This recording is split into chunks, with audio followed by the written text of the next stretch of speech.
When he speaks, his emotions are put aside. The only thing before him is this messenger is committed to delivering revelation. That's it. Whether it reaches somebody's heart or not, he knows that's not up to him. Because what goes in the heart comes from Allah. Otherwise, these are just sound waves. Whether they reach or not, that's not up to us. You get that? It's an incredible, incredible message inside وَمَا يَنْطِقُ عَنِ الْهَوَى.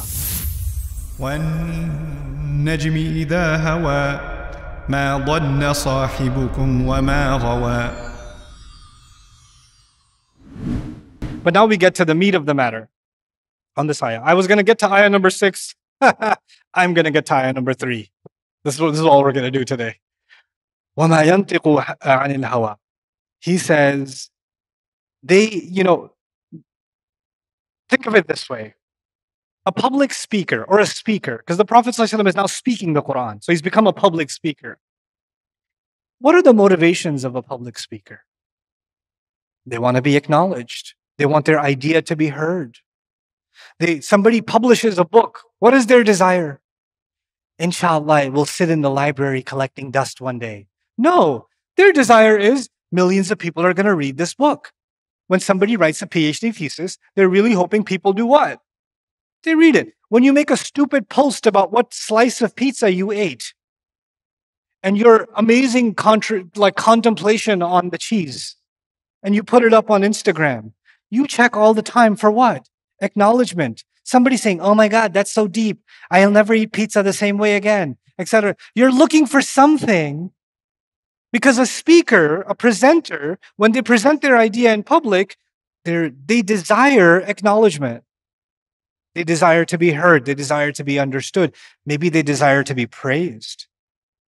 Maybe they desire to be, seen, valued. Wow, that was ingenious. Maybe they desire to be put on a social position. I want to learn more from you. Maybe they desire that. But there are desires behind speech.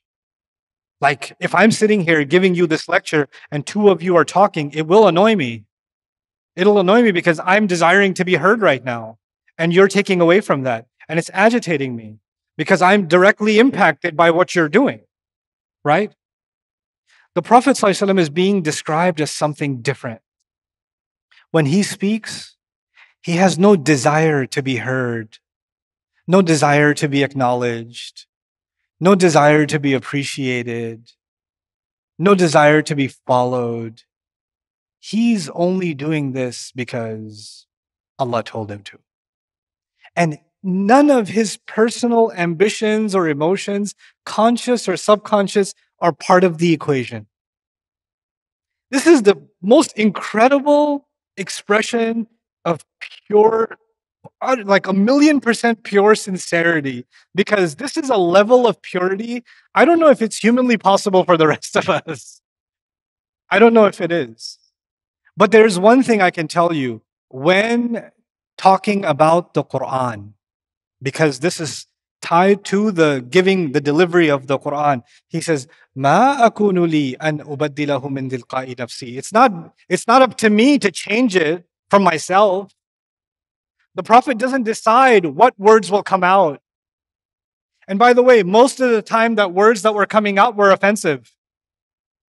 And when somebody's angry, and then the next ayah is even more offensive, and then they get angrier, and the next ayah is even more offensive. And then on top of that, you should know you're going to be in Jahannam. And congrats to the believers that are getting beat up. Oh my God, this is like, maybe, in my mind, it would be, how it would be, maybe I shouldn't say this right now. Maybe I'll recite this surah later when there's nobody listening, or when I'm around a less hostile crowd, then I'll recite this surah. Right now, I'm explaining Surah An-Najm to you, but you're all willingly listening. You took time, money, effort away from family to sit here and listen. You think this was the situation of the Prophet ﷺ? There's a bunch of mushrikun, atheists, materialists, anti-Islam, like dictators, narcissists in front of him, and he's reciting the Quran and they're making noise. Does he stop? And you say, maybe I should go to a more willing audience? No. Clearly, وَمَا يَنْطِقُ عَنِ الْهَوَى. He's delivering the Quran no matter what the response. He's not concerned with the viewership and the following and the comments. Most of us, when you post anything online, I don't care if you're a public speaker or not, you post something online, what do you check? Comments. In fact, even if you listen to, you put somebody else's khutbah on or lecture on, you're not even listening to the lecture. You're just going through the masha'Allahs and finding somebody who's trolled the speaker. You know what they said? Oh my God. This is what you're doing. We're so obsessed with the commentary. وَمَا يَنْتِقُ عَنِ الْهَوَى means, first of all, he's not dying to express his talents to the world like a philosopher is dying to share his philosophy. A singer is dying to sing his song. A storyteller is dying to tell his story. The Prophet ﷺ is not like, oh my God, the world needs to know what I have inside me. No, no, no. Allah has given him this. It's not a projection of his own ego like it is for every other public speaker. It's not. And then on top of that, you know, a public speaker really listens to feedback, right? This poem was a big hit. This was not a big hit. This speech went really well. That one didn't. Now I'm going to change my style to cater to the audience because I need to nurture my audience. And by the way, now this is a multi-billion-dollar, trillion-dollar industry. How do you nurture an audience? And how do you cater your message to pander to an audience better and better? Isn't that what social media analytics are now? Isn't that what people are doing degrees in now? You know, marketing degrees and social media analytics degrees and trends, studying trends and behaviors and all of this to what? Get engagement, get a crowd, get an audience. And all of it is just, Allah just pours acid over it, just saying, مَا يَنْتِقُ عَنِ الْهَوَى. He's not concerned with what people want to hear. He's just not concerned with that. He's just Quran. You know, I'll tell you something personal as I conclude this. This is, by the way, I said this to you out loud, but you can take this. This is for you to, you know. When I was developing Quran Week, this program, before this, when I was traveling, I was doing another program called Story Night. And Story Night is my pent-up desire to be a comedian, masked with Dars al-Quran. Like, I enjoy myself in Story Night. I love telling stories. I love, this academic geeky stuff. This is one side of me. There's another side of me that is the opposite of this. It's entirely stupid. And that's the side of me that comes out in Story Night. And it's just 3 hours. It's entertaining. It's kids are there. They're having a lot of fun. Non-Muslims come and enjoy themselves. It's easy. It's no hard work. It's on autopilot. I have to do nothing for it. And I was like, let's go to communities and contemplate a whole surah of the Quran. And you know what my team said? Who's going to come to that? People aren't ready for that. People have TikTok attention span. After 90 seconds, 90 is too long, 30 seconds. They're going to try to swipe you in the first day. People are going to say, I'm not coming back to this. This is too much. It's too much stuff. There's too much material. It's too deep. It's too heavy. That's not what the public wants. I was like, yeah, but the thing is, tadabbur of the Quran is dying. We're not doing it as a people. And I had to make a decision whether one of you shows up or none of you shows up. I'm going to do tadabbur of Quran. And I want to act, even if I can ignite one person to start doing tadabbur of Quran in one community, I'm good. But I could have been sitting at Bayina campus doing this in front of a camera. I could do that. I've done Surah Yusuf like that, Surah Al-Kahf like that, Surah Al-Imran like that. I was like, no, I want to travel and take the hard work with me. You know, and part of the mental blocks I had is, I don't think this is going to work because it's not a desirable program, because it's too much work. And then there are ayat like these that slap you across the face. So what if it's not desirable? So what if it's not catering to the marketed audience? So what if it's not going to that's not your goal. That's not your goal. I have to cleanse myself to the point where 2 of you are sitting here, 200 of you are sitting here, 2,000 of you are sitting here, makes no difference. That's when I've understood something from وَمَا يَنْتِقُ anil heva. When he speaks, his emotions are put aside. The only thing before him is this messenger is committed to delivering revelation. That's it. Whether it reaches somebody's heart or not, he knows that's not up to him. Because what goes in the heart comes from Allah. Otherwise, these are just sound waves. Whether they reach or not, that's not up to us. You get that? It's an incredible, incredible message inside وَمَا يَنْتِقُ anil heva.